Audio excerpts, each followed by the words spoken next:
Let's pray. Almighty God, who in your wisdom and goodness have appointed the offices of leaders and legislative assemblies for the welfare of society and the just government of the people, we beseech you to behold with your abundant favor as your servants, whom you've been pleased to call to the performance of important trust in this republic. Let your blessings descend upon us here assembled, and grant that we treat and consider all matters that shall come under our deliberation in so just and faithful a manner as to promote your honor and glory, and to advance peace, prosperity, and welfare of our country and of those whose interests you have committed to our charge. Amen.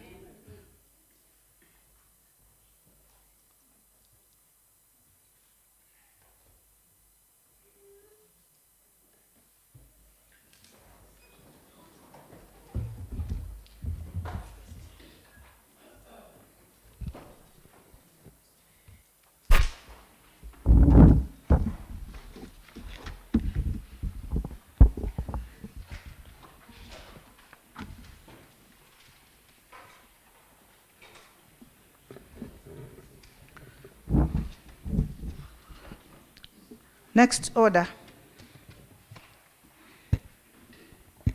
Order number 1, administration of oath. Next order. Order number 2, communication from the chair. Good afternoon, honorable members. Welcome to this sitting. I have the following communication to make. CASA Games. Honorable members, the County Assembly Sports Association, CASA, has commenced preparations for the 4th edition of CASA Games scheduled for August 2023 in Nakuru County. The dates for the same will be communicated later. The theme of the 2023 Games is Inculcate the Integration and Social Interactions through Sports and Diverse Cultures. County assemblies are required to mobilize their teams to start practice sessions and related preparation activities. It is in this regard that you are informed to avail yourself for practice sessions on Monday, Tuesday, and Wednesday every week from 4 p.m. to 5 p.m. with effect from 26 June 2023. Thank you, honorable members. Thank you very much. Next order. Order number 3, messages. Next order. Order number 4, petitions. Next order. Order number 5, papers. Next order. Order number 6, notices of motion. Next order. Order number 7, statements. Next order. Order number 8, motion, approval of report of the Budget and Appropriation Committee on the budget estimates for the financial year 2023-2024. May call upon Honorable Dominic Ndambuki, the Chairperson, Budget and Appropriations Committee, to come forward and move the motion. Chair Budget, move forward.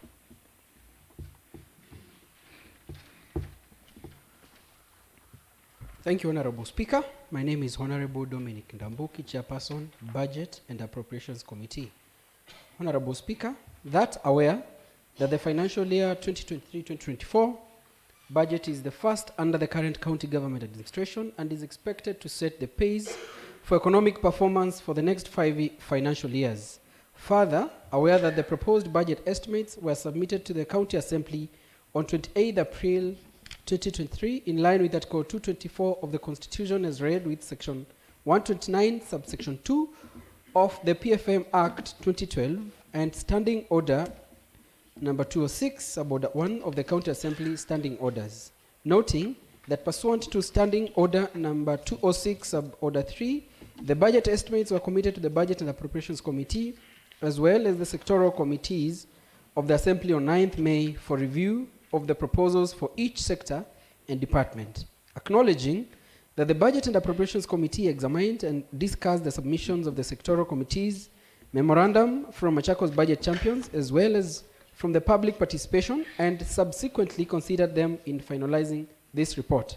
Informed that the County Executive Committee member for Finance, Economic Planning and Revenue Management gave his submission of the budget estimates to the Budget and Appropriations Committee pursuant to Standing Order number 206/5. Honorable Speaker, I wish to move the motion that this Assembly adopts the report of the Budget and Appropriations Committee on the budget estimates of the county government and Assembly tabled in the Assembly on 28th June 2023. I wish to call upon Justice Mutuku to second. Honorable Justice Mutuku. Thank you, honorable members. I now propose the question that this Assembly adopts the report of the Budget and Appropriation Committee on the budget for estimates on the county government and Assembly tabled in the Assembly on 20th June 2023. I now wish to invite members to debate this motion. But before I do so, I wish to call upon the Chair Budget to come forward, give us highlights of the report. From there, we move forward.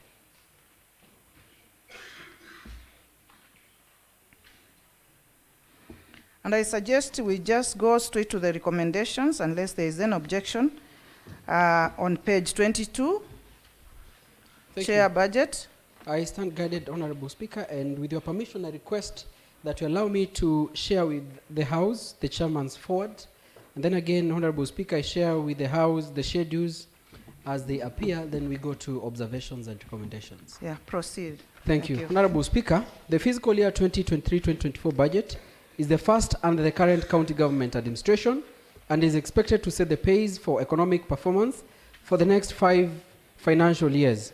The budget is being processed at a time when the country is experiencing high levels of inflation, suppressed consumer demands, effects of climate change, and the recent poor performance of the 2023 long rains. Also, the economic situation is currently volatile, which in turn will significantly affect the county government's ability to collect on-source revenue, the amount of equitable share from the national government, grants from development partners and donors, and overall budget implementation. With the foregoing, the Budget Committee recognizes the available resources are scarce and hence the need to focus on the county government's priority programs. This budget, therefore, focuses on maintaining a strong revenue effort, containing growth of total expenditures, while ensuring a shift in the composition of expenditure from the recurrent to capital. This budget was constitutively prepared in line with Section 125 of the Public Finance Management Act of 2012. It integrates the government's plans, objectives, and the available estimated resources provided in the annual development plan for 2023-2024, generated by the various sector working groups, and the 2023 County Fiscal Strategy Paper, ceilings, as approved by this Honorable House earlier. The concept or model of program-based budgeting is used to translate this budget into programs that provides stakeholders with a basis of tracking and interrogating budgetary allocations for the various county government entities. The county has focused resources mainly on agriculture, affordable healthcare and basic education, infrastructure, water, climate change, and effective governance. The Budget and Appropriations Committee is grateful to the sectoral committees and all honorable members who participated in the budget making process for their hard work and dedication in making sure that the Assembly lives up to its budgetary role of oversight. The committee is also grateful to the public for their submissions during public participation fora and written memoranda. Lastly, the committee is grateful to the Office of the Speaker and Office of the Clerk for the support granted to the committee as it discharged our mandate in reviewing the fiscal year 2023-2024 budget estimates. It is therefore my humble pleasure on behalf of the Budget and Appropriations Committee to table this report and recommend it to the House for adoption. Honorable Speaker, with your permission, I will share with the House the schedule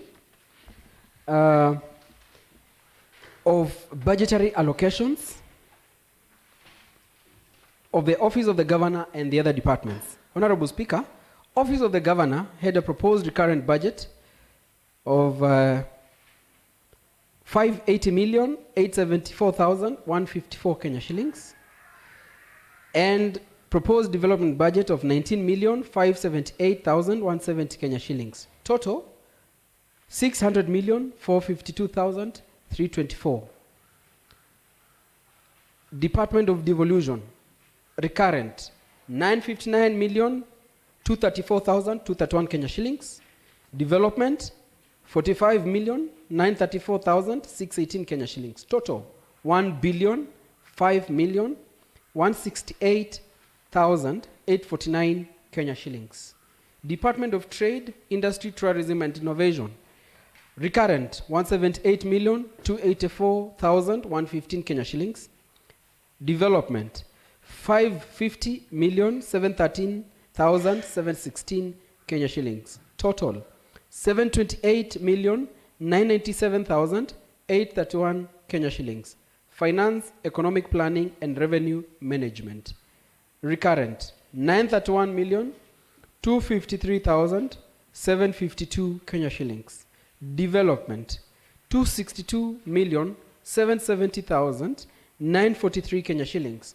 Total 1,194,024,695 Kenya shillings. Department of Agriculture, Food Security and Cooperative Development, recurrent 379,572,812 Kenya shillings.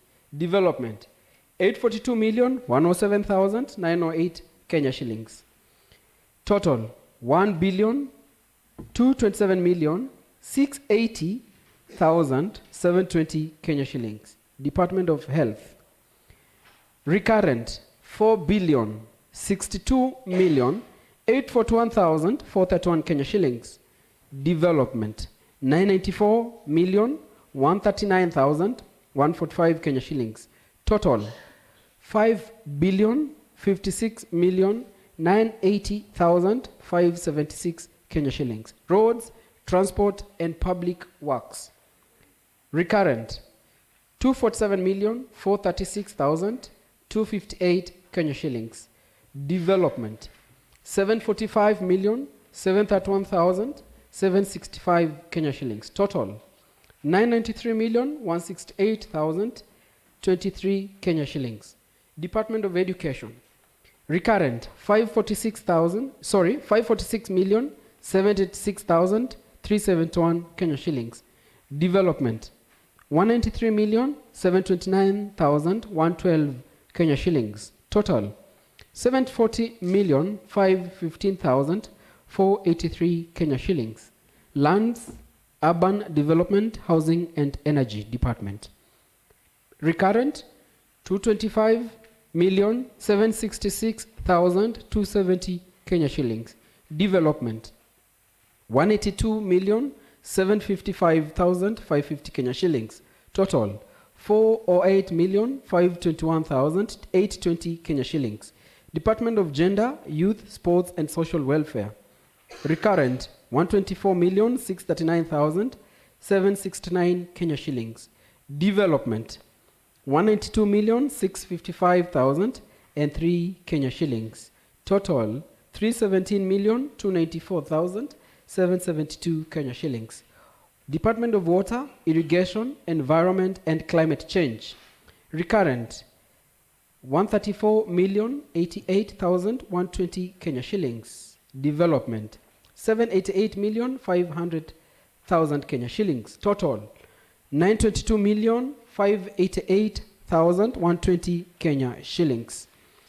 County Public Service Board, proposed recurrent that 8,013,709 Kenya shillings. Proposed development 20 million Kenya shillings. Total 58,013,709 Kenya shillings. County Assembly, recurrent 1,1 141,331,660 Kenya shillings. Development, 292 million Kenya shillings. Total, 1,433,331,660 Kenya shillings. Office of the County Attorney, recurrent, 50,963,865 Kenya shillings. Proposed development, 9.3 million Kenya shillings. Total, 60,263,865 Kenya shillings. Totals for recurrent, 9,601,086,517 Kenya shillings, giving a total of 65% of the total budget. Development totals 5,145,915,930 Kenya shillings, translating to 35% of the total budget. Total budget is 14,747,2,447. Honorable Speaker, before we go to observation, it is important that we share with the House the sources of finance for the budget. And Honorable Speaker, Which page? we are on page 10. Honorable Speaker, the revenue for fiscal year 2023-2024 as proposed by the County Treasury is 14,965,887 Kenya shillings, comprising of 1. Equitable share of 9,536,696,160 Kenya shillings. 2. Conditional grants of 371,390,265 Kenya shillings, which comprise of A. Universal Healthcare Involved Systems Program under DANIDA of 14,148,750 Kenya shillings. B. Agriculture Sector Development Support Program under SIDA of 3,761,966 Kenya shillings. C. Emergency Locust Response Project from World Bank at 105,095,561 Kenya shillings. D. Locally led climate change action strategies at 133 million Kenya shillings. E. National Agricultural Value Chain Development Project at 155,383,988 Kenya shillings. And the third source of revenue is hospital revenues at 1,008,000,000 Kenya shillings. 4. On source revenue of 2,998,879,462 Kenya shillings. And lastly, asset disposal at 100 million Kenya shillings. Honorable Speaker, the House received submissions from the sectoral departments and public and the CCM Finance, and we put the committee, the Budget and Appropriations Committee, put that together in the report. And Honorable Speaker, if you allow me, I will read submissions from the CCM Finance, then I go to the general observations. That is page 20. The Budget and Appropriations Committee invited CCM Finance, Economic Planning, and Revenue Management on 15th June 2023 to shed light on issues raised from the budget estimates of 2023-2024. The following clarifications were made. A. On the high target of on-source revenue, the CCM Finance informed the committee that a number of strategies have been put in place to ensure that the targets have been achieved. This include revenue mapping, automation, civic education, training, setting revenue targets, and putting revenue collection officers on performance contracts, operationalization of the new valuation role, and conducting rapid resource initiative. He further informed the committee that they will invest in integration on revenue collection, whereby there will be separation between the revenue receiver and revenue collector. B. On major deviations from the approved county fiscal strategy paper, ceilings, the CCM Finance stated that it was majorly due to increased on-source revenue targets. C. On the finance bill, the CCM Finance informed the committee that it was drafting stage, awaiting approval by the County Executive Committee, otherwise known as the Cabinet. D, the CCM Finance informed the committee that they are in process of establishing the board to operationalize the emergency fund. E, on zero allocation in the budget reserves, that was as a result of limited resources. F, regarding Wekwatio Youth, Table Banking and Machakos Enterprise Funds, the CCM Finance informed the committee that the different departments have been tasked to develop a legal framework to operationalize the funds, which have been allocated money in the next financial year's budget. G, concerning the decrease in development budget, allocation to the level 4 hospitals, the CCM Finance stated that focus had shifted to level 2s and 3s hospitals to ensure access to primary health care. H, the CCM Finance informed the committee they had made provision for payment of pending bills as well as legal fees as they await report from the pending bills task force. I, on the low budget for construction of rural roads, the CCM Finance stated that the same can be enhanced by moving some amounts from budget on major roads.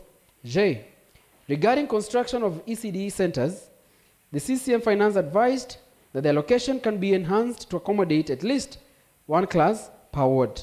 K, concerning the non-adherence to CARA 2023, the CCM Finance stated that the bill had not been published at the time of submitting the budget estimates. However, he advised the committee to take into consideration the provisions of the bill and adjust the budgetary allocations accordingly. The committee made the following general observations. 1, the proposed budget estimates have a recurrent expenditure of 9,518,497,324 Kenya shillings. This represents 68% of the total budget. And approved CFSP 2023 ceiling was at 8,714,088,165 Kenya shillings, while the development expenditure is at 4,496,468,563 Kenya shillings, which represents 32% of the total budget. The approved CFSP ceilings of 2023 were 3,734,609,214 Kenya shillings. The county resource envelope for fiscal year 2023-2024 totals to 14,965,887 Kenya shillings, while the amount recommended in the approved CFSP 2023 is 12,448,697,379 Kenya shillings. 2. Due to the adjustments of the proposed expenditure framework, the recurrent expenditure has been revised to 9,601,086,518 Kenya shillings, translating to 65%, and development expenditure to 5,145,915,930 Kenya shillings, translating to 35% of the total budget. This allocation conforms to Section 107 of the PFM Act, which has set the development to be at least 30% of the total revenue. 3. The county treasury proposed budget estimates are not in line with the approved CFSP of 2023 ceilings, resulting to deviations that were caused by upward revision of revenues. 4. In relation to the fiscal responsibility principles, the county treasury proposes to allocate 32% of the total revenue on development expenditures, while compensation to employees stands at 47%. A revision of revenues as by the county allocation of revenue bill 2023 pushes the compensation to employees to 45% of the total revenue. This has violated the set limit of that 5% of the total revenue. 5. Some items that are normally classified as recurrent in nature have been budgeted for under development. For example, purchase of motor vehicles and motorbikes, feeding programs, and established funds.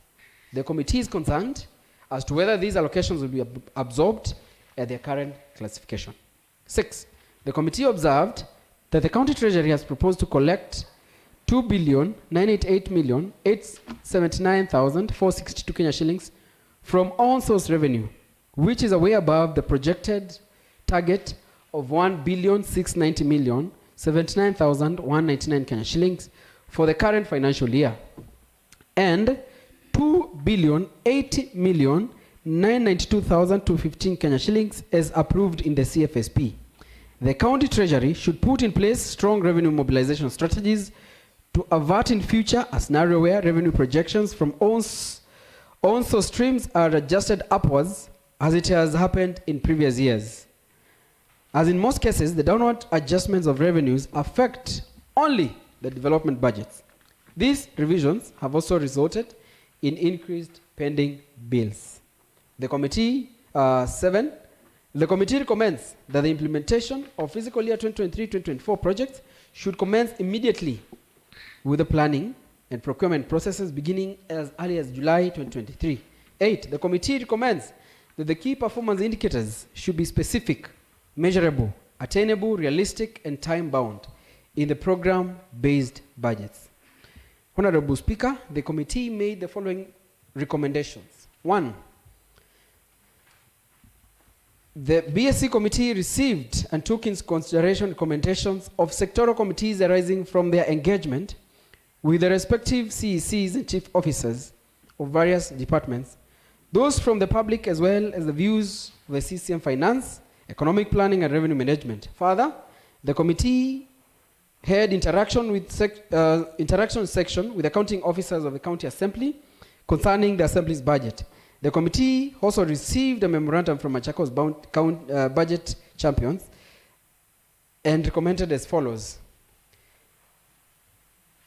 approval of the own source revenue, equitable share at 9,547,295,309 Kenya shillings, conditional grants at 1,092,827,676 Kenya shillings, which comprises of leasing of medical equipment at 124,723,404.3 Kenya shillings, aggregated and industrial park program at 100 million Kenya shillings, fertilizer subsidy program at 195,350,986 Kenya shillings, court fines of 14,436,324 Kenya shillings, mineral royalties at 99,716.3 Kenya shillings, Kenya Climate Smart Agriculture Program from World Bank at 90 million Kenya shillings, Universal Healthcare in Devolved System Program under Danida 14,148,750 Kenya shillings, Agriculture Sector Development Support Program 2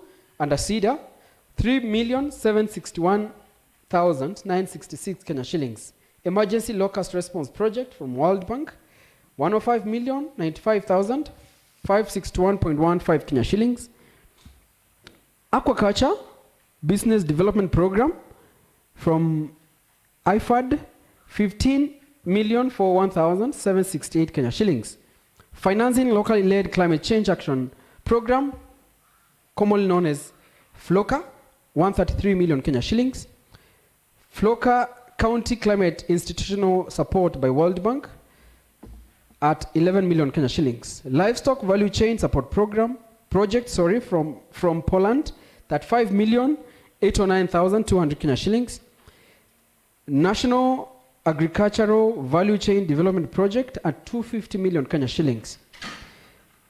Another source of revenue is hospital revenues at 1,008 million Kenya shillings. Another one is own source revenue at 2,988,879,462 Kenya shillings. And lastly, asset disposal at 100 million Kenya shillings. Total revenue is 14,747,002,447 Kenya shillings. Honorable Speaker, the committee noted that the county additional allocation of revenue bill had stipulated conditions to be met for the county to be able to access the conditional and unconditional grants. The executive should ensure that they meet the said conditions within a reasonable time so as to enable us to access these conditional grants. The Budget and Appropriation Committee noted that there were provisional allocations to pending bills. It therefore recommends that these provisions await completion of verification by the Pending Bills Committee and their report thereof. It is worth to note that the Budget and Appropriations Committee has enhanced budgets for Machakos Level 5 hospital, Level 4 hospitals, construction of public toilets, rural roads, EZDE centers, border sheds, market sheds, livestock yards, as well as allocation for FLOCA to meet the 3% of the total budget threshold, which is a condition from the donor. The recurrent expenditure to be set at 9,601,086,517 Kenya shillings, and development to be set at 5,145,915,930 Kenya shillings. The resultant effect is allocation of 35% to development and 65% of the total budget to recurrent expenditure as required by PFMA of 2012, and be distributed among departments as per Schedule 1. The Budget and Appropriations Committee observes that and recommends that the expenditure framework as follows. Office of the Governor. Under the Office of the Governor, the County Treasury had proposed total budget estimates of 611,722,819 Kenya shillings, which constitutes of 592,144,649 Kenya shillings and 19,578,170 for recurrent and development expenditures respectively. The committee noted the county executive recurrent ceiling was revised downwards in the county allocation of revenue bill 2023. It is worth noting that according to the Commission on Revenue Allocation, the county executive consists of the Office of the Governor, Deputy Governor, County Executive Committee, that is the Cabinet, County Secretary, Chief Officers, Chief of Staff, Advisors, Audit Committee, County Budget and Economic Forum, Sub-County, Ward, Village Administrators, Public Service Board, and the County Attorney. However, the budget of the County Attorney has been reflected as an independent department. The committee recommends that the budget should be aligned to the county allocation of revenue bill ceiling. The committee recommends 580,874,154 Kenya shillings for recurrent expenditure and 19,578,170 Kenya shillings for development expenditure respectively, resulting to a total of 600,452,324 Kenya shillings for the Office of the Governor. Under the Department of Devolution, the County Treasury had proposed a total budget estimates of 1,025,103,833 Kenya shillings, which constitutes of 979,169,215 Kenya shillings for recurrent and 45,934,618 Kenya shillings for development expenditures. The committee recommends 959,234,231 Kenya shillings for recurrent expenditure and 45,934,618 Kenya shillings for development expenditure. A total of 1,005,168,849 Kenya shillings. In this department, the County Treasury had proposed a total budget of 587,062,847 Kenya shillings, which constituted of 178,284,115 Kenya shillings and 408,778,732 Kenya shillings for recurrent and development expenditures respectively. The committee recommends 178,284,115 Kenya shillings for recurrent expenditure under the Department of Trade, Industry, Tourism and Innovation, and 550,713,716 Kenya shillings for development expenditure under this Department of Trade, Industry, Tourism and Innovation, giving a total of 728,997,831 Kenya shillings. Under Department of Finance, Economic Planning and and Revenue Management, the County Treasury had proposed a total budget of 1,443,694,133 Kenya shillings, which constituted of 968,717,711 Kenya shillings and 474,976,422 Kenya shillings for recurrent and development expenditures respectively. The committee recommends an allocation of 931,253,752 Kenya shillings for recurrent expenditure and 262,770,943 Kenya shillings for development expenditure, giving a total of 1,194,024,695 Kenya shillings. I repeat, giving a total of 1,194,024,695 Kenya shillings. Office of the County Attorney. The County Treasury had proposed a budget of 92,864,716 Kenya shillings, which constituted of 83,564,716 and 9.3 million for recurrent and development expenditures respectively in the Office of the County Attorney. The committee recommends an allocation of 50,963,865,000 and 9.3 million Kenya shillings for recurrent and development expenditures respectively, giving a total of 60,263,865 Kenya shillings. Department of Agriculture, Food Security and Cooperative Development. The County Treasury had proposed a total budget of 739,032,259 Kenya shillings, consisting of 345,918,809 Kenya shillings and 393,113,450 Kenya shillings for recurrent and development expenditures respectively. Honorable Speaker, the committee recommends 379,572,812 Kenya shillings for recurrent expenditure and 848,107,908 Kenya shillings for development budget, giving a total of 1,227,680,720 Kenya shillings. Department of Water, Irrigation, Environment and Climate Change. Under this department, the County Treasury had proposed a total budget of 841,588,120 Kenya shillings, which constituted of 123,088,120 Kenya shillings and 718.5 million Kenya shillings for recurrent expenditure and development expenditure respectively. After consideration, the committee recommends a recurrent expenditure of 134,088,120 Kenya shillings and that of development at 788.5 million Kenya shillings, giving a total of 922,588,120 Kenya shillings. Department of Health had a proposed total budget of 4,932,257,172 Kenya shillings, consisting of 4,062,841,431 Kenya shillings and 869,415,741 Kenya shillings for recurrent and development expenditures respectively. The committee recommends an allocation of 4,062,841,431 Kenya shillings for recurrent expenditure and 994,139,145 Kenya shillings for development expenditure, giving a total of 5,056,980,576 Kenya shillings. Department of Roads, Transport and Public Works had a proposed budget of 959,168,023 Kenya shillings, which constituted of 247,436,258 Kenya shillings and 731,765 Kenya shillings for recurrent and development expenditures respectively.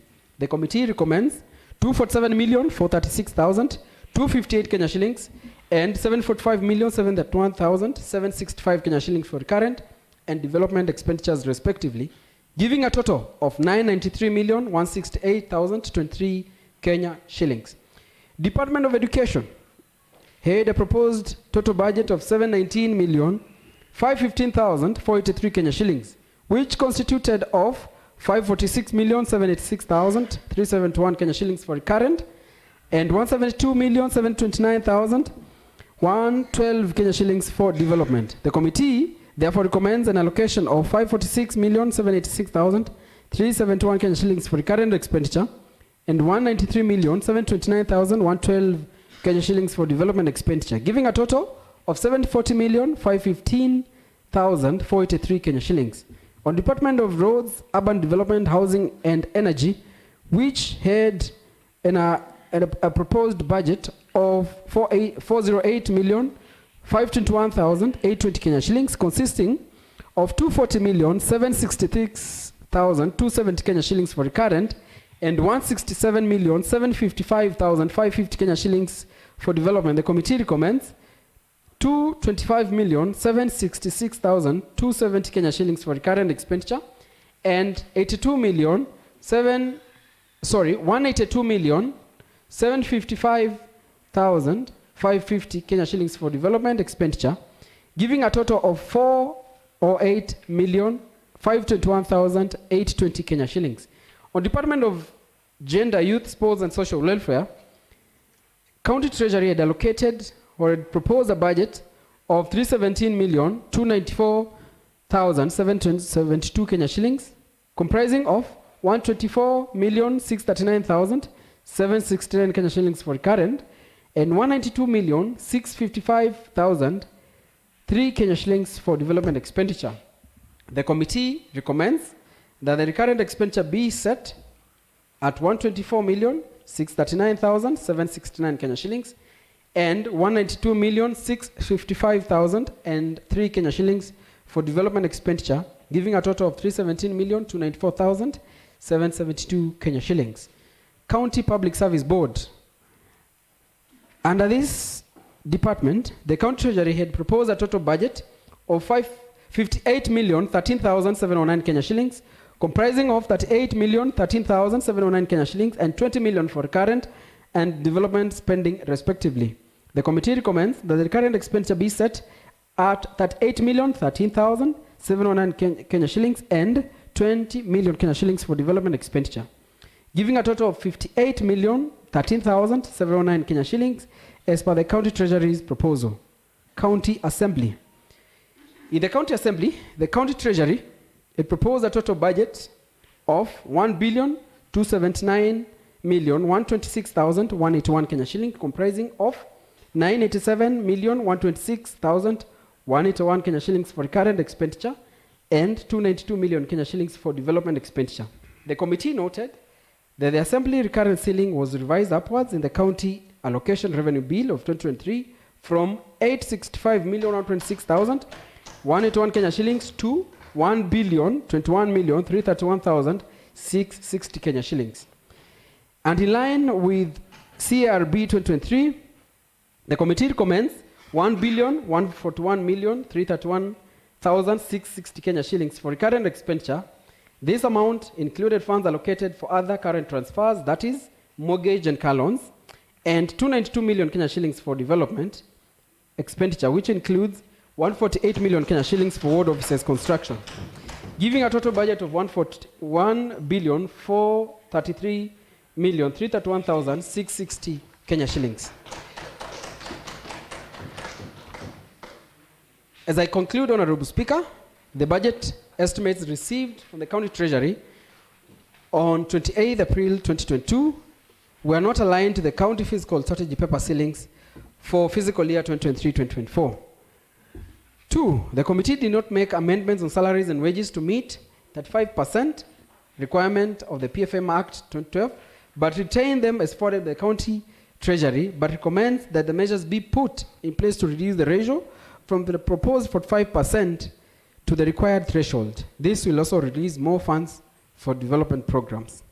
The committee therefore recommends that this Honorable House resolves to A, approve the report and recommendations of the Budget and Appropriations Committee on budget estimates for the fiscal year 2023-2024.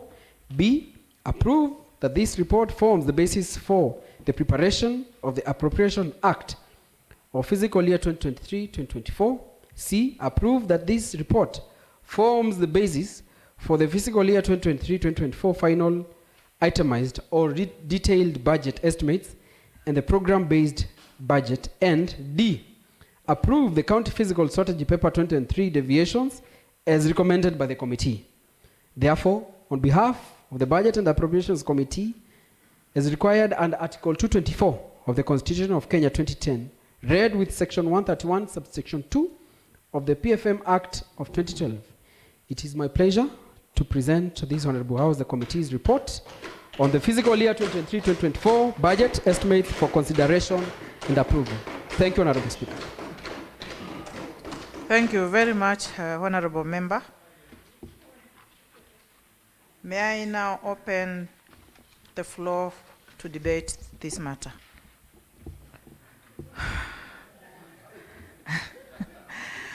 Honorable Don.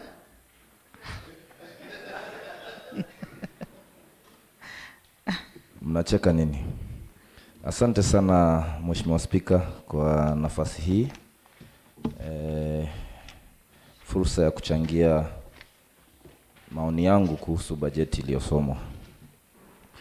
Mheshimiwa Spika, kwanza ni shukuru kamati ya bajeti kwa kazi nzuri waliofanya, kiongozwa na Mheshimiwa Dominic na mwenzake Mheshimiwa Kasanga, mwenzangu kutoka PTP. Nasimama kuunga mkono bajeti iliyosomwa, ikifahamika kwamba sekta ambazo zina uzito kwenye maisha ya watu wetu kama masomo, afya, barabara, kilimo na maji zimepewa uzito kifedha. Mheshimiwa Spika, sisi kama bunge tumefanya kazi yetu. Sasa ni kazi ya Mheshimiwa Gavana na mawaziri wake kufanyia watu wa Machakos County kazi kama walivyoahidi. Sisi tutakuwa tuangalie kwamba hizi fedha zimetumika ipasavyo, lakini cha msingi kuwe na usawa katika kutumia fedha za kaunti ya Machakos. Kila kata ndogo ipate haki yake, kwa sababu kila kata ina wananchi kama kata zingine ndogo. Kwa hivyo Mheshimiwa Spika, naomba niunge mkono ripoti hii. Asante. Mheshimiwa Mwonga, then Mheshimiwa Helen Deti, in that order. Thank you, Madam Speaker. I'm Joshua K. Lumonga, representing the good people of Masinga Central Ward. Madam Speaker, back in 1994, when the first African president of South Africa, Nelson Mandela, was released from prison, each and every country ordered him to visit their country. And Madam Speaker, in the year 1994, early 1995, February, he traveled to US.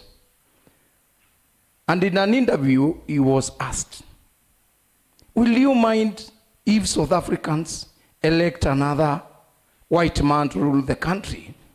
This is what Nelson Mandela said.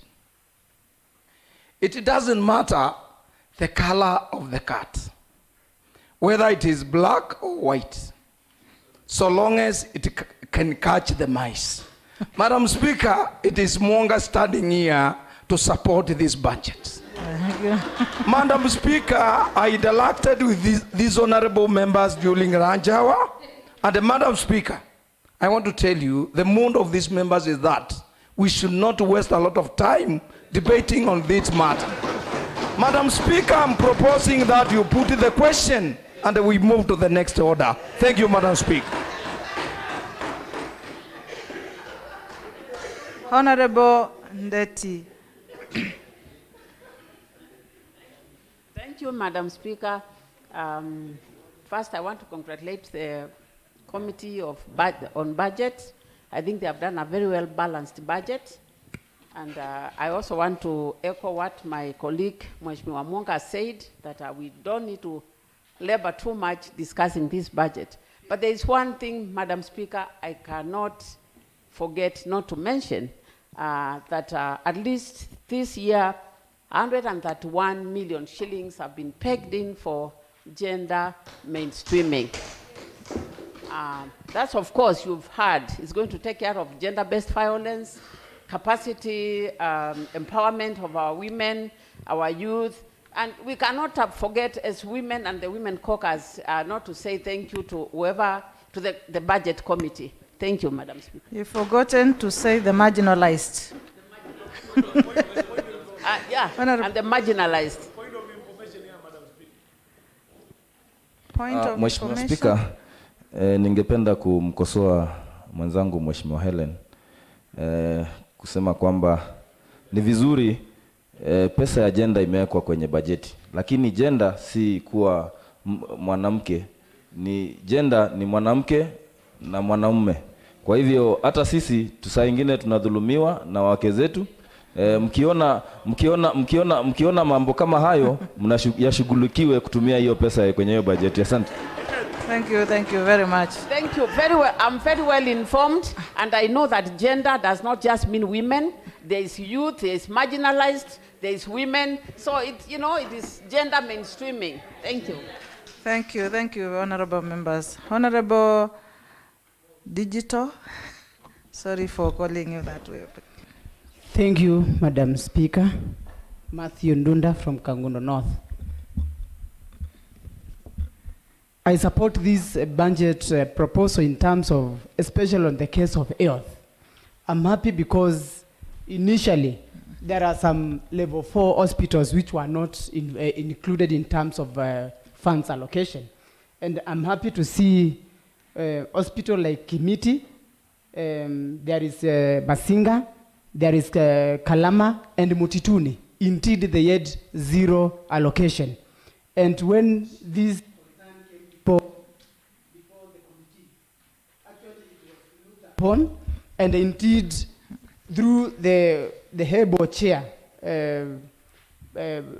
Honorable Dominic, at least they have ensured that this has been given a great concern. Equally, there are other areas which also were looked on the revised budget, and therefore I duly support this budget totally. Thank you. And since we are very much aware that health comes number 1 on the human service. Thank you. Thank you very much, honorable member. Honorable. Put the question. I put the question. Yes, put the question. Thank you. Wait, put the question. I now put the question that this assembly adopts the report of the Budget and Appropriation Committee on the budget estimates or the county government and assembly tabled in the assembly on 20th June 2023. As many are of the opinion, say ayes. Ayes. As many are of the contrary opinion, say nay. The ayes have it.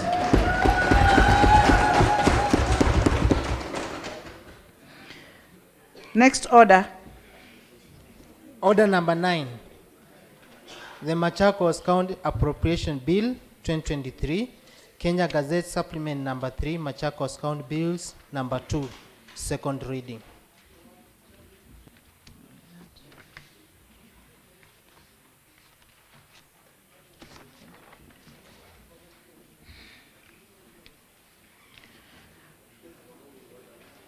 May I invite Honorable Dominic Ndambuki, Chairperson Budget and Appropriation Committee, to come forward and proceed.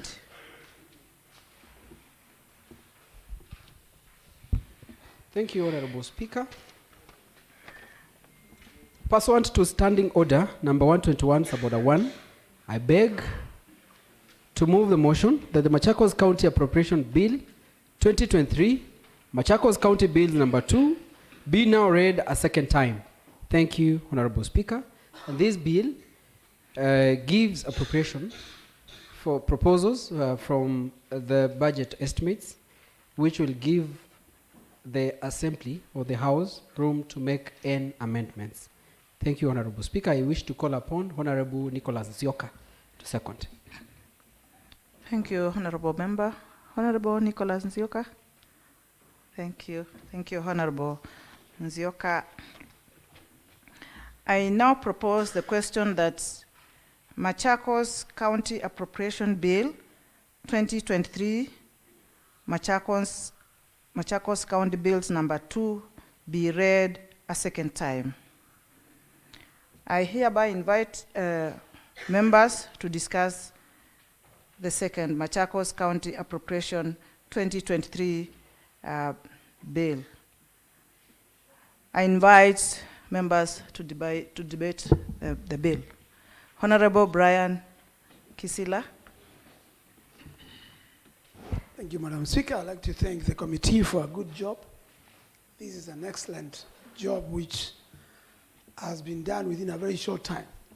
Madam Speaker, I sit in 2 committees. One of them is health, Another one is water. And these two committees have actually received amongst the highest amount of money. Madam Speaker, as we approve the budget, we want to hold the CECs and chief officers in those departments accountable to the monies we are giving them. To this, Madam Speaker, I'm urging members, please, the only way we can oversight properly is through our committees. Let us continue being thorough in our committee work so that we can ensure that this money which we are allocating to these departments has been utilized properly. Members, normally, the first and second year of your election are the most critical years. And if we don't get the perception out there for ourselves and our excellent governor, the work is being done. The third year, fourth year is just a rehearsal for 2027. What am I saying? I am saying that I was part and parcel, one of the key members, who pushed for ceilings of water to go up based on our public participation, and also ceilings for health to go up. And now this House and the Budget Committee has given them the highest amount of money. Together, let us ensure this money is used the right way. And Madam Speaker, you're the chair of Rules and Procedure Committee. It is a high time we start bringing CECs to this assembly to start answering questions from the entire House. And that motion needs to come as quickly as possible so that we can start holding CECs accountable to the monies we have given them. So, Madam Speaker, I support, and let us actually ensure that every money allocated to every department is used in the most prudent way. Members, when any project is being done in your wards, take charge. Please take charge. Because if a project is done in a shoddy way, the mwananchi knows you. Take charge of your projects in your ward. Thank you, Madam Speaker. Thank you, Honorable Member. I put the question. Before I do so, may I call upon the mover to reply?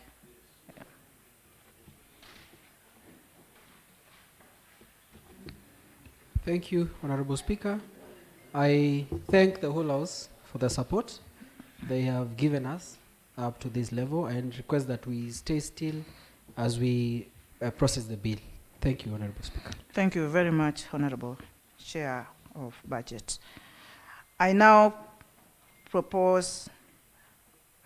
the question that the Machakos County Appropriation Bill 2023, Machakos County Bills number 2, be now read a second time. As many are of the opinion, say ayes.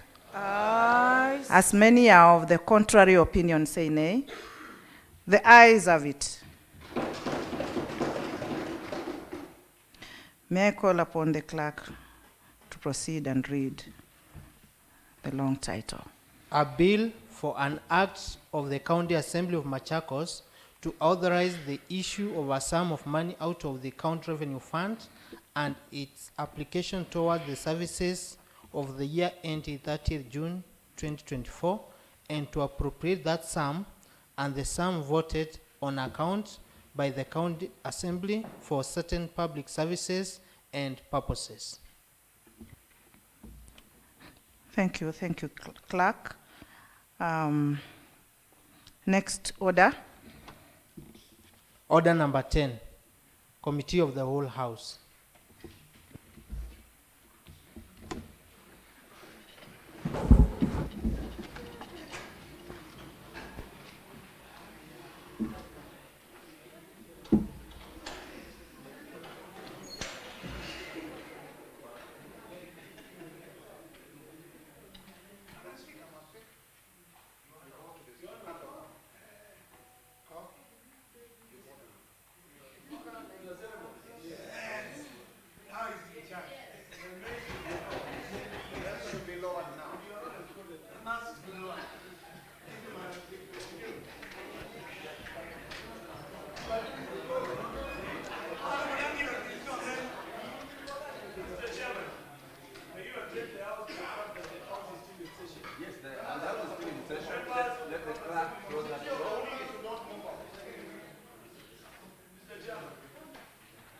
Mr. Chairman, I would like to alert the members that the session is still on.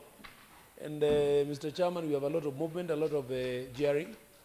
Would you kindly treat this matter with the seriousness it deserves, honorable members? Thank you.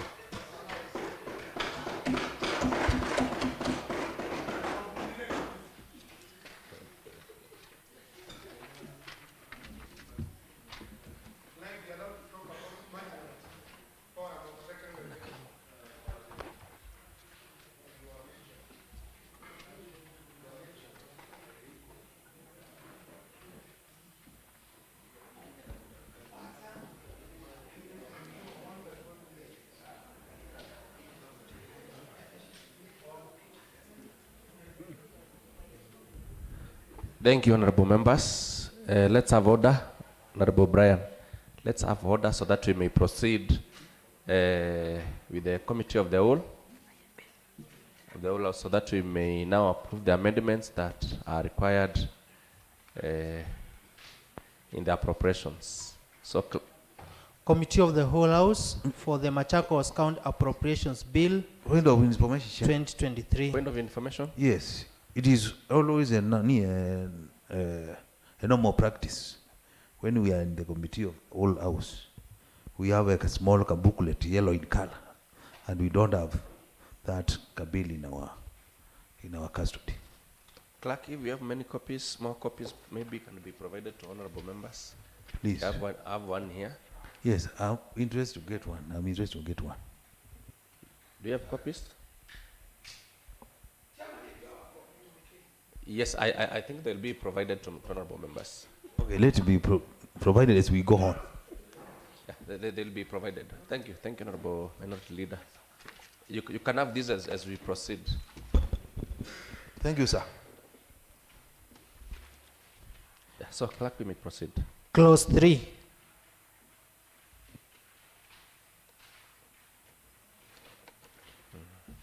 I propose the question that the clause 3 be part of the bill. I now put the question that clause 3 be part of the bill. As many as have that opinion say aye. Aye. As many as have the contrary opinion say nay. The ayes have it. Clerk. Schedules. Schedule 1, recurrent expenditure. Votes. Vote R0001.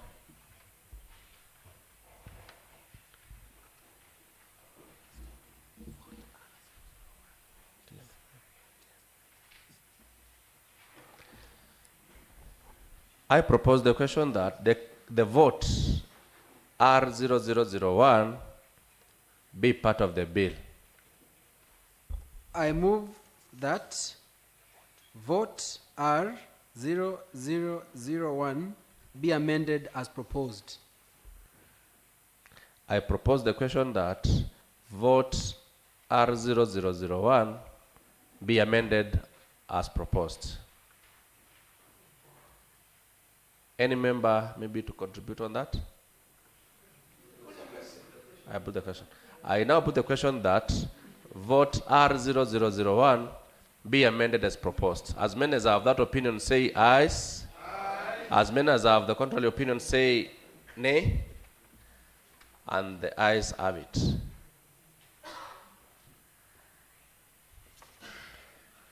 I now put the question that the vote R0001 as amended be part of the bill. As many as have that opinion say aye.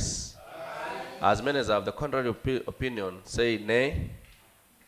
The ayes have it. Clerk. Vote R0002.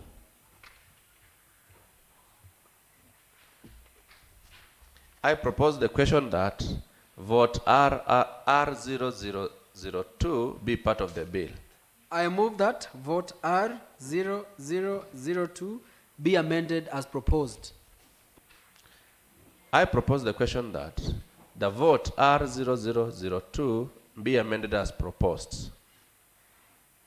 I now put the question that vote R0002 be amended as proposed. As many as have that opinion say ayes. As many as have the contrary opinion say nay. The ayes have it. I now put the question that the vote R0002 as amended be part of the bill. As many as have that opinion say ayes. As many as have the contrary opinion say nay. And the ayes have it. Clerk, you may proceed. Vote R0003.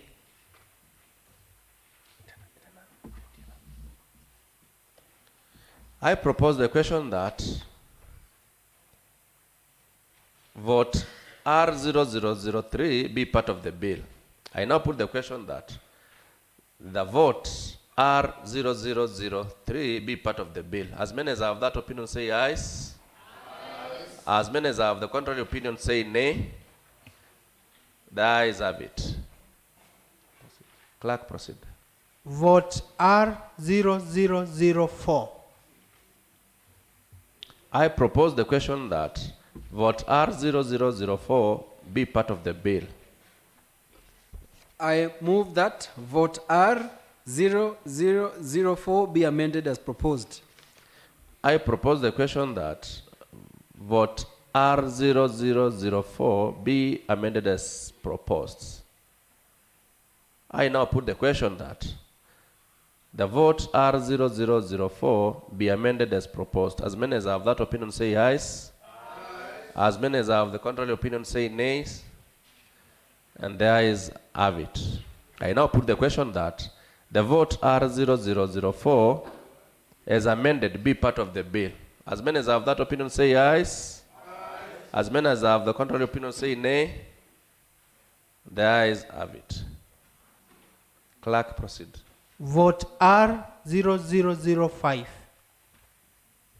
I propose the question that vote R0005 be part of the bill. I move that vote R0005 be amended as proposed. I propose the question that vote R0005 be amended as proposed. I now put the question that the vote R0005 be amended as proposed. As many as have that opinion say ayes. As many as have the contrary opinion say nay. And the ayes have it. I now put the question that vote R0005 as amended be part of the bill. As many as have that opinion say ayes.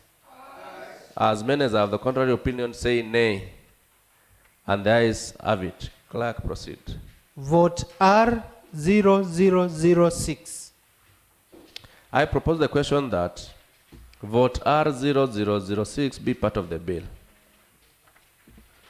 I move that vote R0006 be amended as proposed. I propose the question that the vote R0006 be amended as proposed.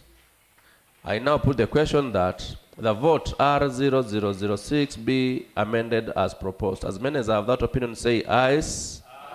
As many as have the contrary opinion say nay. And the ayes have it. I now put the question that the vote R0006 as amended be part of the bill. As many as have of that opinion say ayes. As many as have of contrary opinion say nay. The ayes have it. Clerk, proceed. Votes R0007 and R0008. I propose the question that vote R0007 and R0008 be part of the bill. I now put the question that the vote R0007 and R0008 be part of the bill. As many as have that opinion say ayes. As many as have the contrary opinion say nay. And the ayes have it. Clerk, proceed. Vote R0009. I propose the question that the vote R0009 be part of the bill. I move that vote R0009 be amended as proposed. I propose the question that the vote R0009 be amended as proposed. I now put the question that the vote R0009 be amended as proposed. As many as have that opinion say yes. And as many as have the contrary opinion say nay. The ayes have it. I now put the question that the clause, the vote R0009 as amended be part of the bill. As many as have that opinion say yes. As many as have the contrary opinion say nay. The ayes have it. Clerk, proceed. Vote R0010. I propose the question that vote R0010 be part of the bill. I move that vote R0010 be amended as proposed. I propose the question that vote R0010 be amended as proposed. I now put the question that the vote R0010 be amended as proposed. As many as have that opinion say ayes. As many as have the contrary opinion say nay. The ayes have it. I now put the question that the vote R0010 as amended be part of the bill. As many as have that opinion say yes. As many as of the contrary opinion say nay. The ayes have it. Clerk, proceed. Vote R0011. I propose the question that vote R0011 be part of the bill. I now put the question that vote R0011 be part of the bill. As many as have of that opinion say yes. As many as of the contrary opinion say nay. The ayes have it. Clerk, proceed. Vote R0012. I propose the question that the vote R0012 be part of the bill. I move that vote R0012 be amended as proposed. I propose the question that vote R0012 be amended as proposed. I now put the question that vote R0012 be amended as proposed. As many as have that opinion say yes. Ayes. As many as have the contrary opinion say nay. The ayes have it. I now put the question that the vote R0012 as amended be part of the bill. As many as have that opinion say yes. As many as have the contrary opinion say nay. The ayes have it. Clerk, proceed. Vote R0013.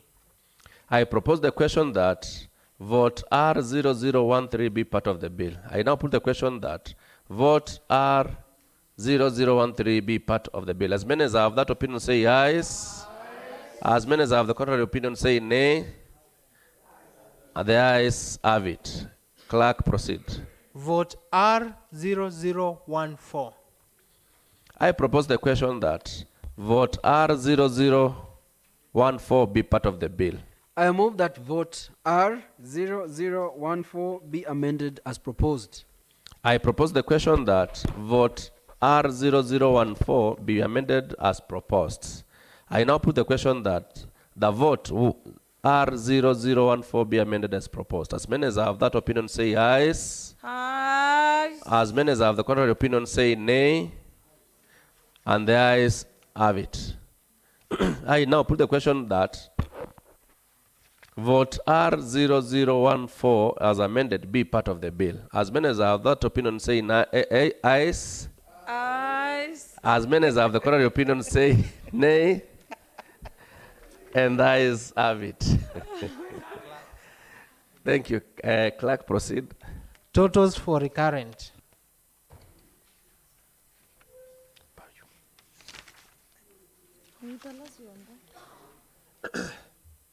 I proposed the question that the totals for recurrent be part of the bill. I move that totals for recurrent be part of the bill. I propose the question that the totals for recurrent be amended as proposed. I now put the question that the totals for recurrent be amended as proposed. As many as have that opinion say ayes. Ayes. As many as have the contrary opinion say nay. The ayes have it. I now put the question that the totals for recurrent as amended be part of the bill. As many as have that opinion say ayes. Ayes. As many as have the contrary opinion say nay. And the ayes have it. Clerk, proceed. Schedule 2, Development Expenditure, votes. Vote D001 and vote D0002.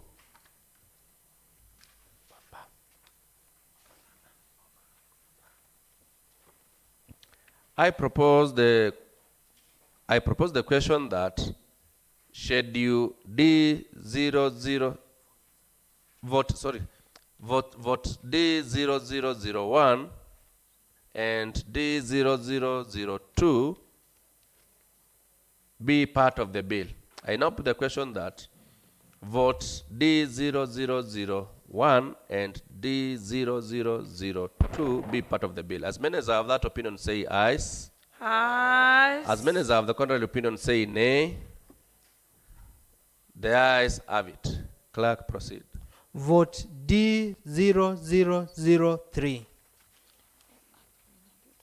I propose the question that vote D0003 be part of the bill. I move that vote D0003 be amended as proposed. I propose the question that vote D0003 be amended as proposed. I now put the question that the vote D0003 be amended as proposed. As many as have that opinion say ayes. As many as have the contrary opinion say nay. The ayes have it. I now put the question that the vote D0003 as amended be part of the bill. As many as have that opinion say ayes. As many as have the contrary opinion say nay. The ayes have it. Clerk, proceed. Vote D0004.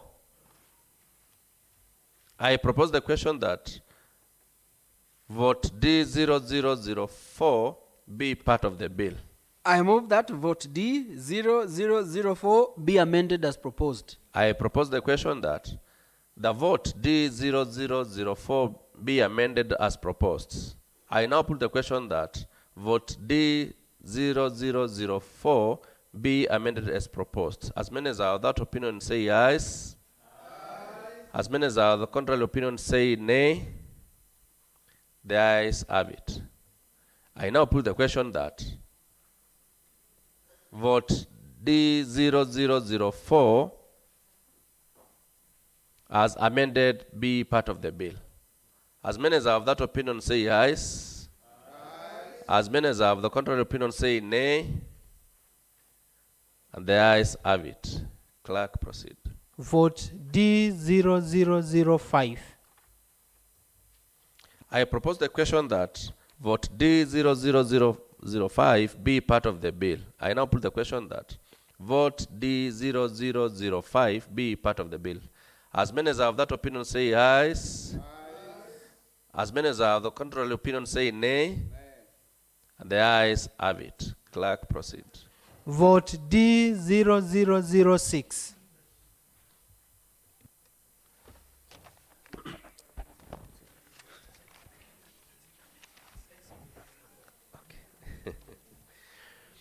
Okay, I propose the question that the vote D0006 be part of the bill. I move that vote D0006 be amended as proposed. I propose the question that the vote D0006 be amended as proposed. I now put the question that the vote D0006 be amended as proposed. As many as have of that opinion say ayes. As many as have the contrary opinion say nay. The ayes have it. I now put the question that the vote D0006 as amended be part of the bill. As many as have that opinion say ayes. As many as have the contrary opinion say nay. The ayes have it. Clerk, proceed. Vote D0007. I propose the question that vote D0007 be part of the bill. I move that vote D0007 be amended as proposed. I propose the question that vote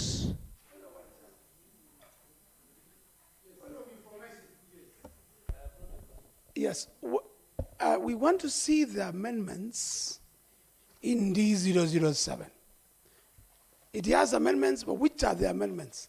It's important that we see the amendments. We should mention the amendments. Because if we just vote it as a block, then we don't know. Because, for example, as a committee, we propose money for Masinga, for Kimiti, for other hospitals, level 4. 27. Yes, we want to see the amendments which have been captured in that. Is it in the report? Sorry.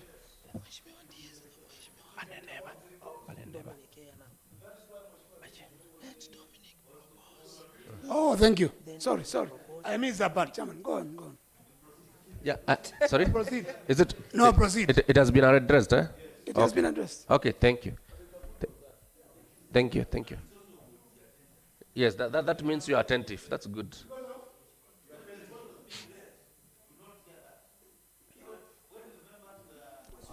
Honorable Brian. Mheshimiwa Ndama, it is my right. Even if I'm outside. It is, no, Chairman. I do not want Mheshimiwa Ndama to bulldozing us. No, Mheshimiwa Brian, I think what he has said that it is good for you that you are, he is appreciating you. No, yeah. He's appreciating you. Oh, thank you.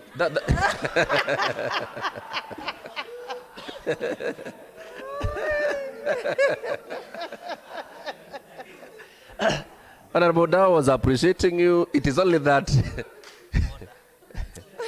Okay, thank you. Honorable members, let's proceed.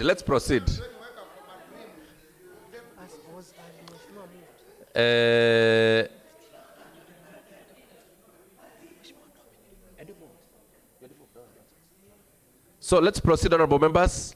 We are about to finish. Let's have order. Order, honorable members, so that we may proceed. So now I propose the question that the vote D0007 be amended as proposed.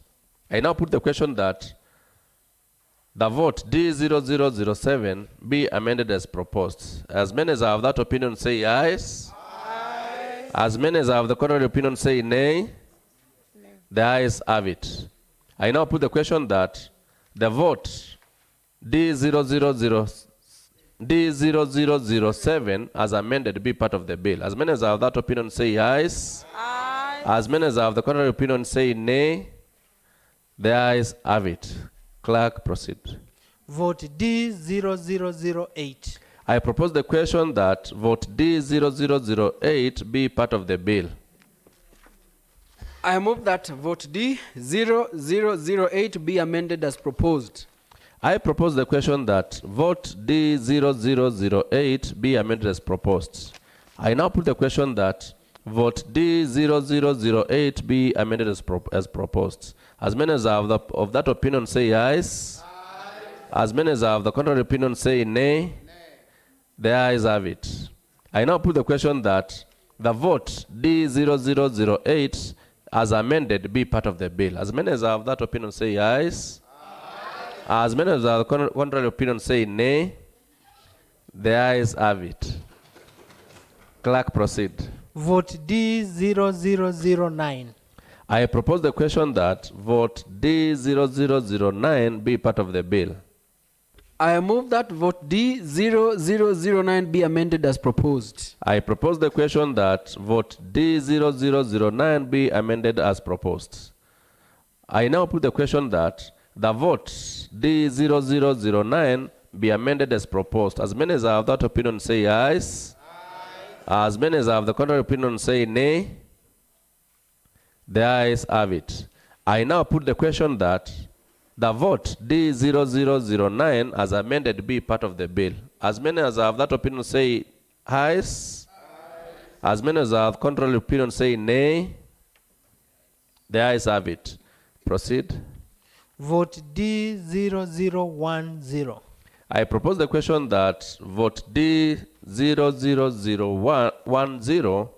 Sorry. I propose the question that the vote D0010 be part of the bill. I move that vote D0010 be amended as proposed. I propose the question that the vote D0010 be amended as proposed. I now put the question that vote D0010 be amended as proposed. As many as are of that opinion say yes. As many as are of the contrary opinion say nay. The ayes have it.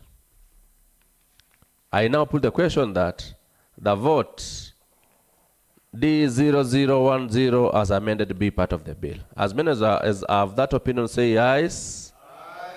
As many as are of the contrary opinion say nay. The ayes have it. Clerk, proceed. Vote D0011. I propose the question that vote D0011 be part of the bill. I now put the question that the vote D0011 be part of the bill. As many as have that opinion say ayes. Ayes. As many as have the contrary opinion say nay. The ayes have it. Proceed, clerk. Vote D0012. I propose the question that vote D0012 be part of the bill. I move that vote D0012 be amended as proposed. I propose the question that vote D0012 be amended as proposed. I now put the question that the vote D0012 be amended as proposed. As many as have that opinion say ayes. Ayes. As many as have the contrary opinion say nay. Nay. The ayes have it. I now put the question that the vote D0012 as amended be part of the bill. As many as have that opinion say ayes. Ayes. As many as have the contrary opinion say nay. Nay. And the ayes have it. Proceed, clerk. Votes D0013 and D0014. Yes. I propose the question that vote D0013 and D0014 be part of the bill. I now put the question that the vote D0013 and D0014 be part of the bill. As many as have that opinion say ayes. Ayes. As many as have the contrary opinion say nay. The ayes have it. Clerk, proceed. Totals for development. I propose the question that the totals for development be part of the bill. I move that totals for development be amended as proposed. I propose the question that the totals for development be amended as proposed. I now put the question that the totals for development be amended as proposed. As many as have that opinion say ayes. Ayes. As many as have the contrary opinion say nay. The ayes have it.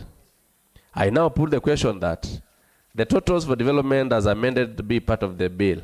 As many as have that opinion say ayes. Ayes. As many as have the contrary opinion say nay. And the ayes have it. Clerk, proceed. Grant total. I propose the question that the grant total be part of the bill. I move that grand total be amended as proposed. I propose the question that the grant totals be amended as proposed. I now put the question that the grant totals be amended as proposed. As many as have that opinion say ayes. Ayes. As many as have contrary opinion say nay. Nay. And the ayes have it. I now put the question that the grant total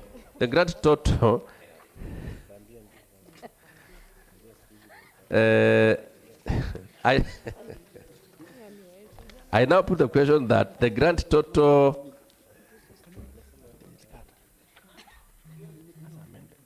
as amended be part of the bill. As many as are of that opinion say ayes. Ayes. As many as are of the contrary opinion say nay. And the ayes have it. Clerk. Clause 2.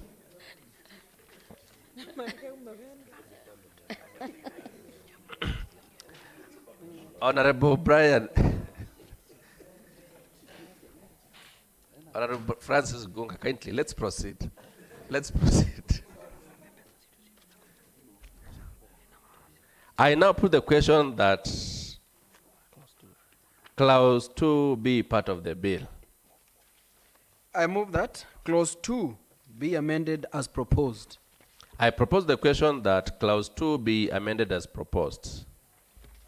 I now put the question that clause 2 be amended as proposed. As many as are of that opinion say ayes. Aye. As many as are of the contrary opinion say nay. Nay. The ayes have it. I now put the question that the clause 2 as amended be part of the bill. As many as are of that opinion say ayes. Ayes. As many as are of the contrary opinion say nay. The ayes have it. Clerk. Long title. I propose the question that the long title of the bill be the long title of the bill. I now put the question that the long title of the bill be the long title of the bill. As many as are of that opinion say ayes. Ayes. As many as are of the contrary opinion say nay. And the ayes have it. Clerk, proceed. Clause 1.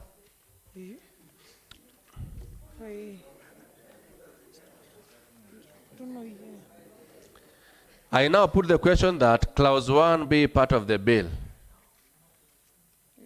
I move that clause 1 be amended as proposed. I propose the question that the clause 1 be amended as proposed. I now put the question that clause 1 be amended as proposed. As many as are of that opinion say ayes. Ayes. As many as are of the contrary opinion say nay. The ayes have it. I now put the question that the clause 1 as amended be part of the bill. As many as are of that opinion say ayes. Ayes. As many as are of the contrary opinion say nay. The ayes have it. Clerk, proceed.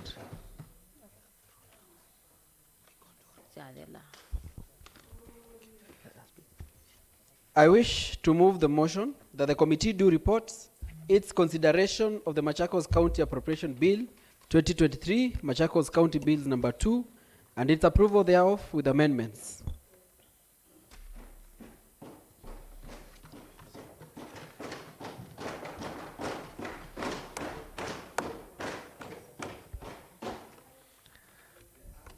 I propose the question that the committee do report to the House its consideration of the Machakos County Appropriations Bill 2023, Machakos County Bills number 2, and its approval thereof with amendments. I put the question that the committee do report to the House its consideration of the Machakos County Appropriations Bill 2023, Machakos County Bills number 2, its approval and thereof with amendments. As many as are of that opinion say ayes. Ayes. As many as are of the contrary opinion say nay. And the ayes have it. Yeah, I think now we can wait for Madam Speaker so that we may report back. And I appreciate your cooperation throughout that period. Thank you, honorable members. Thank you, Mr. Chairman. Thank you, Mr. Chairman, for work well done. Thank But remember, this is a special sitting. Remember, this is a special sitting. Now the House can noted, Honorable Ngonga. And thank you.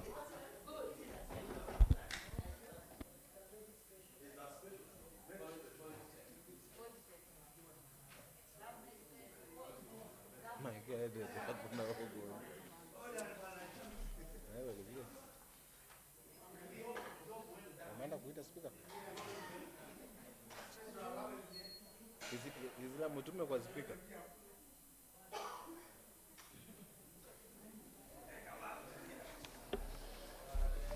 Gondi ya wapi? Mambo. Gondi. Wapi nilisikia leo kitu ngoni. Jana kazi sasa. Gondi yuko. Pamoja ile imebaki ni yake. Sio baba. Atapata kesho. Naenda. Wacha nitone nini yake. Hapo majua sawa. Kuna nini? Kuna statement yake ya deni.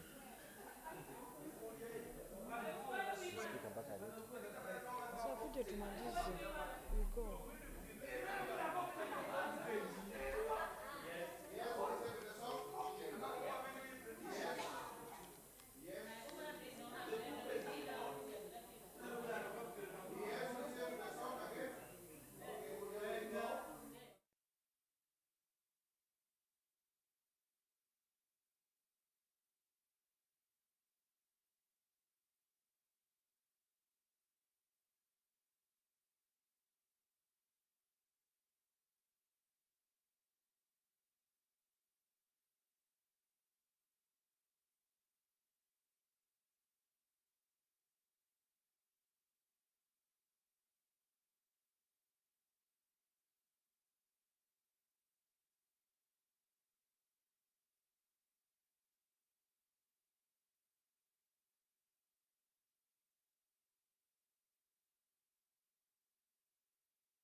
seated.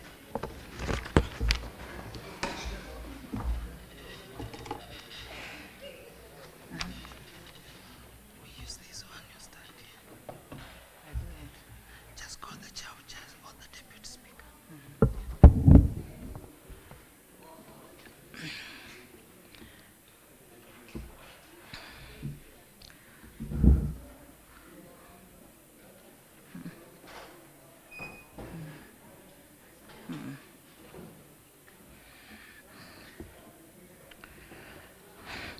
May I call upon the Deputy Speaker to come forward and give the report.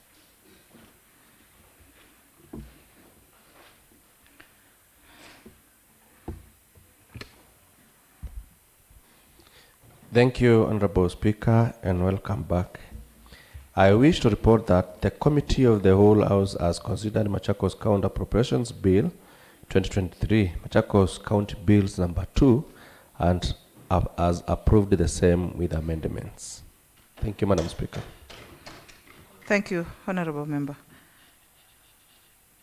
May I call upon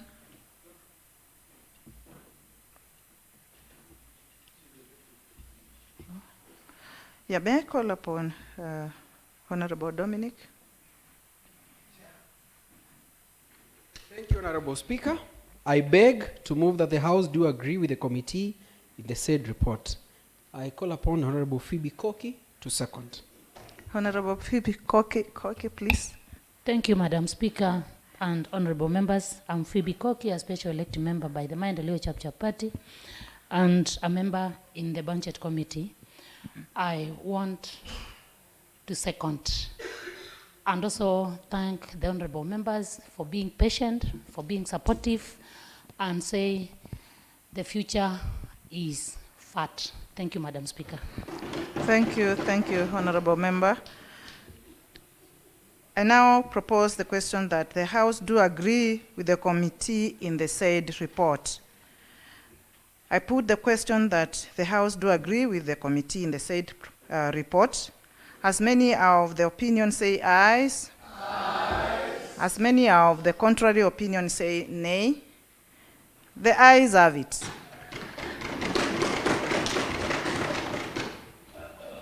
Next order.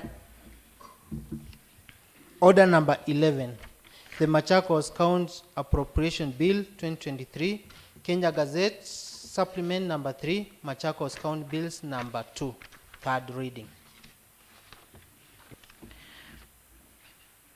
May I call upon Honorable Dominic Dabuki, Chairperson, Budget and Appropriation Committee, to come forward and proceed. Thank you, Honorable Speaker.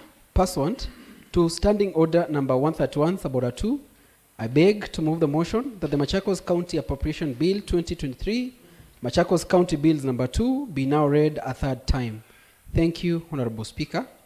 The bill gives way to the appropriation of the fiscal year 2023-2024 budget estimates. And I wish to call upon Honorable Justus Mutuku to second. Honorable Mutuku, proceed. Thank you, Madam Speaker. I am Justus Mutuku, alias Kasanga. I stand to second the motion. Thank you, Madam Speaker. Thank you very much. Propose the question that Machakos County Appropriation Bill 2023, Machakos County Bills number 2, be now read a third time. I invite members to comment on the third Machakos County Appropriation Bill 2023. May I invite the mover to, sorry, Honorable Brian Kisila, Honorable. Madam Speaker, we have had a very long day. And as is the norm in National Assembly, after the budget, the Speaker normally takes members through a cocktail. Since morning we have been here, and you have seen the amount of work we have done, members, the way members have committed themselves to ensure the budget is passed. It's only fair, Madam Speaker, that after this, you call us for a small cocktail where we can just exchange. And it's a practice, and we make it a practice. We make it a practice because today has been a very tiring day. From 8 a.m., now it's 5. So, Madam Speaker, the ball is in your court. I'm calling upon... Point of information, Mr. Speaker. Point of information, Madam Speaker. Madam Speaker, okay. I want to inform Honorable Kisila, We are not making it a tradition.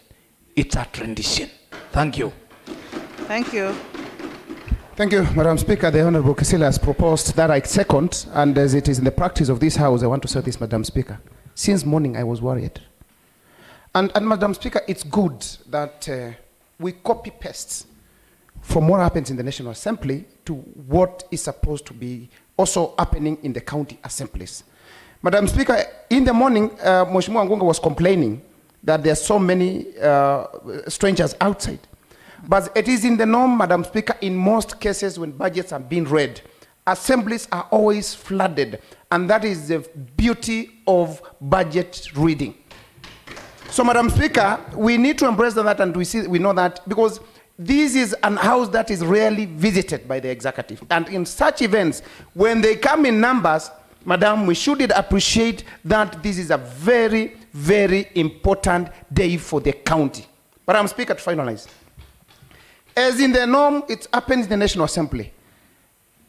To ascertain there is an important event, like today, we usually have tents, properly dressed, and properly taken care of in terms of eatables and drinkables of all nature.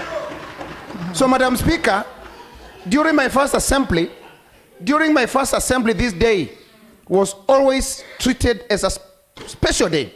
The Honorable Speaker, Mheshimiwa Mungata, who was the first speaker of this assembly, will take us to Ikuuni Hotel and make the bill open. May you as well, Madam Speaker, reciprocate the same. I second.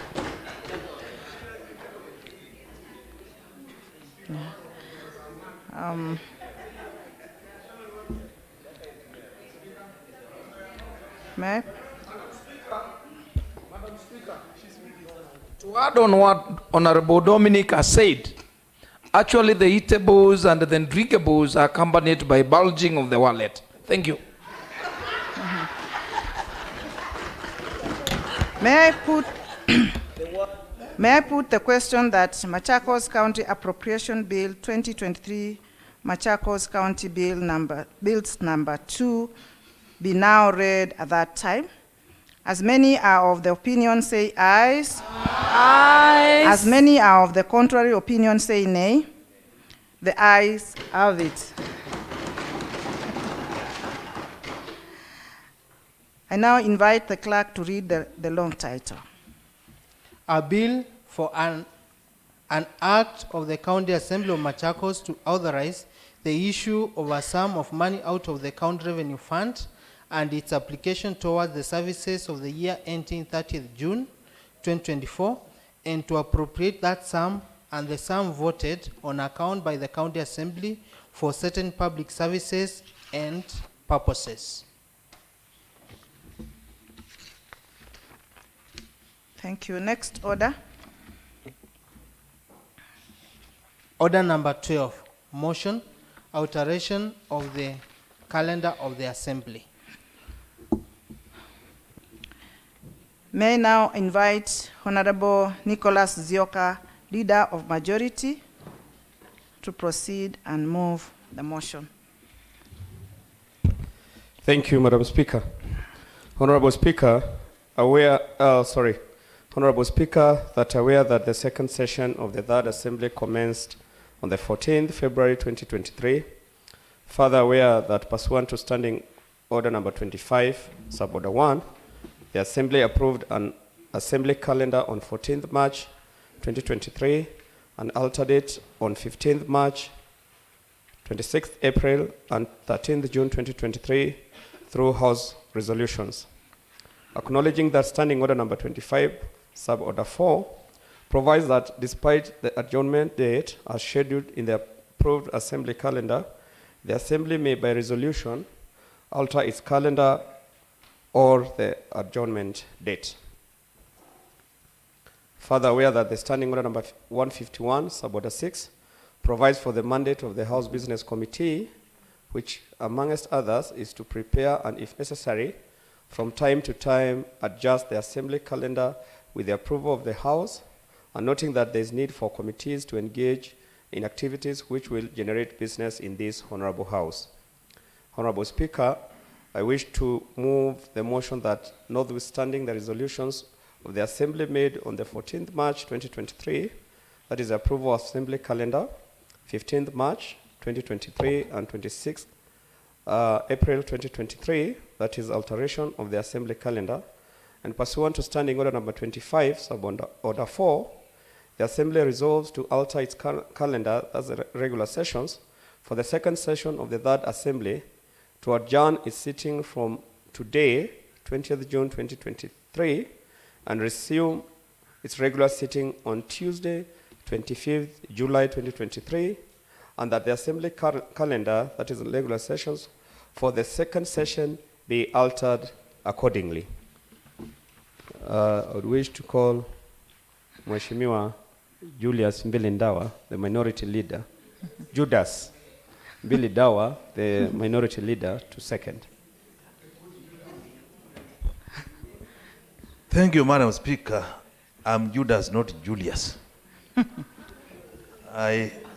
Yes, he has corrected. But in most cases, people refer me as Julius. I'm not Julius, I'm Judas. The only Judas. The representative of the great people of Matu. Honorable Speaker, I stand to second the motion. And as I second the motion, Honorable Speaker, I want to make it clear that this House has been very busy doing its work. And for the period we have been here, we have never wasted even a single minute. And there is need for us to take a break so that we can also have time to engage with the electorate and also to create time for committees to go and come up with businesses for this House. So, Honorable Speaker, I humbly request my colleagues to agree that we adjourn for at least 1 month to do those activities I've mentioned. So, Honorable Speaker, from where I stand, I can see there was intention of another motion, but during House Business Committee, we could not approve 2 motions. One was not signed, so we went with the one which was signed and which was approved by the clerk as well as the Speaker. So that is the reason why we are coming up with this motion. And I'm requesting. Point of information, Mr. Speaker. Honorable Speaker. Madam Speaker, point of information. Madam Speaker, I'm a member of the House Business Committee. And the members, this House was waiting for the adjournment motion in solidarity with the other assemblies. Madam Speaker, when we sat in the House Business Committee in the morning, the issue of adjourning arose. And Madam Speaker, you very well know that you approved that motion to come to this honorable House. How now it is turning that we are just adjourning, altering the calendar, and resuming again in the next month. Madam Speaker, is it? Next week. Next month. After 3 weeks. Madam Speaker, that is not what these members were waiting for. Madam Speaker, I think somebody somewhere is trying not to walk the talk. We cannot be standing, the two of us. Information cannot be all that long, Honorable Speaker. Let us follow the procedure. It goes for how long? You are not the Speaker. It cannot be all that long. Madam Speaker, it is better the leadership tells these members of the House, we are not adjourning in solidarity with the other members. This is not the motion we should be before this House. Thank you, Madam Speaker. Thank you, Honorable Speaker. In case there is a member who is not happy with the business before the House, the standing order number 52 is very clear on how to amend a motion. They ought to have written to you at least 2 hours before the motion landed before the House. Again, Honorable Speaker, the order paper which contains the motion was supplied to members in the morning, and they have been having that order paper. If there are any issues, they ought to have consulted, they ought to have proposed for amendment. So I'm telling them that they are time bad. Number 2, Honorable Speaker, I'm a senior ranking member of this House, and I cannot allow these honorable members of this House to test whether the knife is sharp using their throats. Honorable Speaker, that one I cannot allow. So we cannot. Number 2, Honorable Speaker, we cannot betray the electorate who woke up very early in the morning on 9th of August, went to the polling station to transfer the power conferred to them by Article 1 of the Constitution. If we say we adjourn the way they want, Honorable Speaker, that is the same as dissolving the assembly, and we are not going that route. So whoever is not happy, let him or her move. And in the case, Honorable Speaker, as I conclude, if there is any member who is here by mistake, you feel that we are not in the right place, you can write just 1 sentence letter of resigning from the position, then we declare your area of representation vacant, then we give other members leave. That is it. This is the ruling of the Speaker, that the motion before us is the motion that was balloted by the House Business this morning. And it is my advice that we proceed with the motion before us. More contributions? Madam Speaker. I've made a ruling on that issue. We are proceeding with the motion before us. Yeah, proceed. Thank you, Madam Speaker, for giving me this chance. As a House, I want to stand to oppose that motion, that we need to continue with our business as a House. There is no need of adjourning this House. And I want to reiterate the words of Honorable Ndawa, who has said that we have a mandate with the people who voted us. We have a lot of pending business. We are just from a recess, and we've just passed budget. It needs a lot of work to be looked into. We need to work. And if we are in the spirit of working, Madam Speaker, we are just newly elected, we are from a long recess, and we don't want to misuse taxpayers' money. We want to continue with the business of the House. So I stand to oppose the motion of adjourning the House for 1 month without any reason. Thank you very much. Honorable Maida. Madam Speaker, I'm in total objection of the motion about adjournment. Why are we adjourning, Madam Speaker? I'm asking myself. We just adjourned a week ago to discuss the budgets and have committee businesses. Personally, my committee has a lot of pending business, Madam Speaker. And I cannot afford to support this motion while I know that my committee has more than a lot of information, Madam Speaker, to go and do in the committee. Protecting Madam Speaker. Point of information? Yes. Yeah. I just want to inform the member that even when the House is on recess, because this is just like a recess, it attends in committee meetings. Yes. And to be precise, the reason as to why we are adjourning one is that to execute some of the businesses for the committee, for the committees. Thank you, Madam Speaker. Thank you very much. Informed, but I say that I'm not supporting this motion, Madam Speaker, for adjournment. And that is my reservation. I'm not seconding and supporting this motion at all. Thank you, Madam Speaker. Thank you very much, Honorable Mbuva. Thank you, Madam Speaker, for being able to catch my hand, even from this farthest end. Madam Speaker, from the onset, I think the mover of that motion is doing an incredible job. As elected members, we also need to balance our time between legislation here in the House and having time to interact with our constituents. Madam Speaker, the people who elected us also need us to discuss with them what is this budget that we have passed.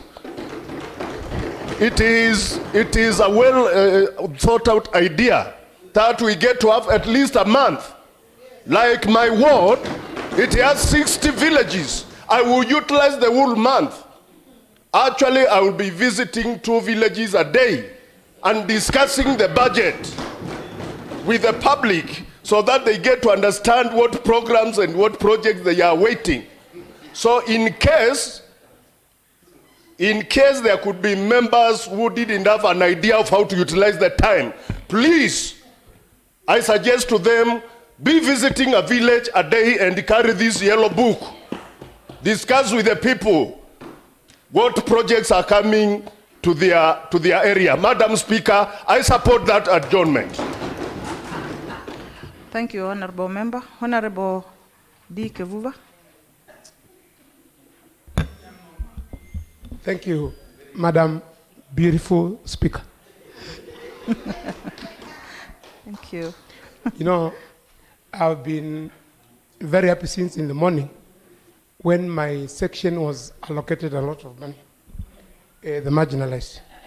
So it has taken a lot of courage to come back here. I want to propose this. Before I support the motion, I heard that you are to host us for us being very tired. I want also to commit myself. Restrict yourself to the subject. I want to host you, matter. Madam Speaker. I want to buy you something because you look tired today. I want to support what the majority leader has moved, but I want to be a voice of reason. I want to give some special direction. We adjourn the way majority has proposed, but because we have other members of the county assemblies, when we go out, we can say we adjourn the way they wanted. But in the meantime, I support that we adjourn the way majority has said. Thank you. I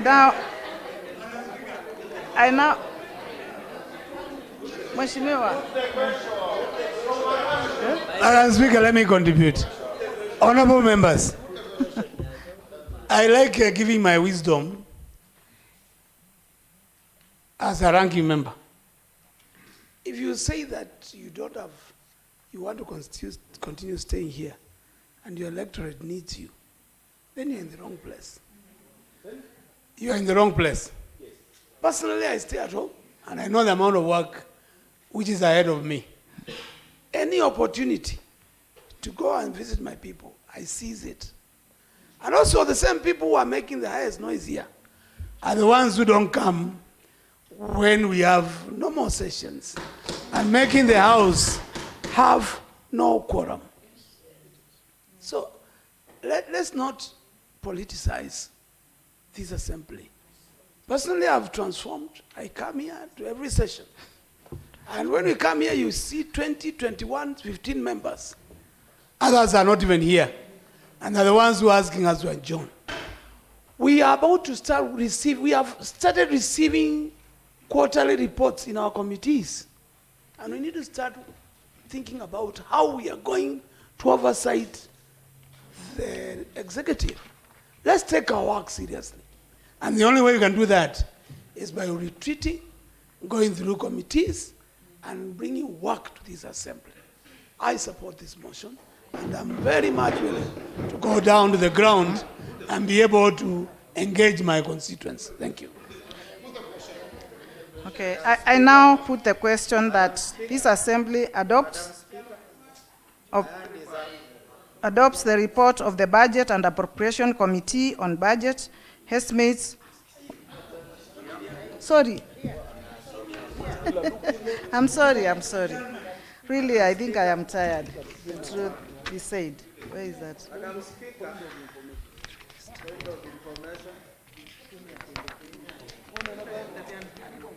Where is it? Madam Speaker, I got. It is not there. Tired. Oh. Okay.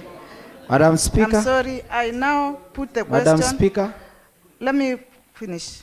Kindly, I now Madam put the Speaker. question that notwithstanding the resolutions of the Assembly made on 14th March 2023, approval of Assembly calendar 15th March 2023 and 26th April 2023, alterations of Assembly calendar, and pursuant to Standing Order number 25-4, the Assembly resolves to alter its calendar regular sessions for the second session of the Third Assembly to adjourn its sittings from today, 20th June 2023, and resume its regular sittings on Tuesday, 25th July 2023, and that the Assembly calendar for the second session be altered accordingly.